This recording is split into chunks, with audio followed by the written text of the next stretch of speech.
Okay guys, let's talk a little bit about reading bunks. So every morning when we come to feed in our mini feedlot here, we come by and we read the bunks to decide how much feed we need to put out for them. This is the same thing that would happen in a huge, 10 or 15,000, 100,000 head feed yard. They're gonna have a guy or a gal that's gonna go read the bunks and make feed calls and send in a list saying, hey, pen number 1 gets this, pen number 2 gets this. So as I look at these bunks, this is really what I want our feed bunks to look like at the end of the day, or in the morning when I get here to feed. Is there's just a little bit of feed left. It's not, the bunk's not lit completely clean. That means these steers got just about everything they wanted to eat. They got full. They weren't so hungry that they kept licking the trough trying to get everything. Now come with me down here, this other pen. There's 10 steers in this pen, 10 steers in the back pen. I like this view better anyways.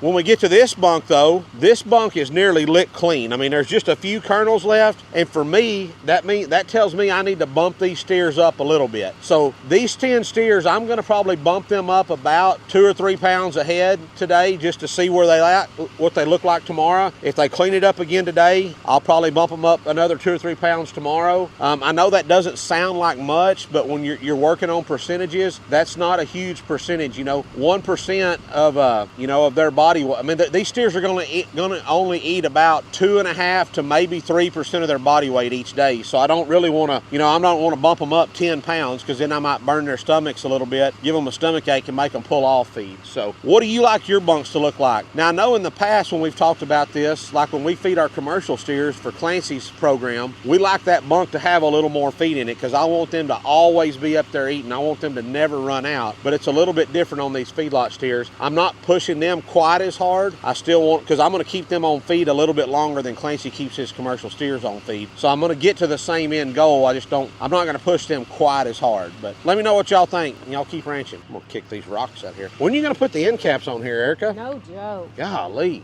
I mean, you would think with a few 100,000 pounds of feed run through these feed bunks, there would be a lot more waste, right? My chickens eat it all. Yeah.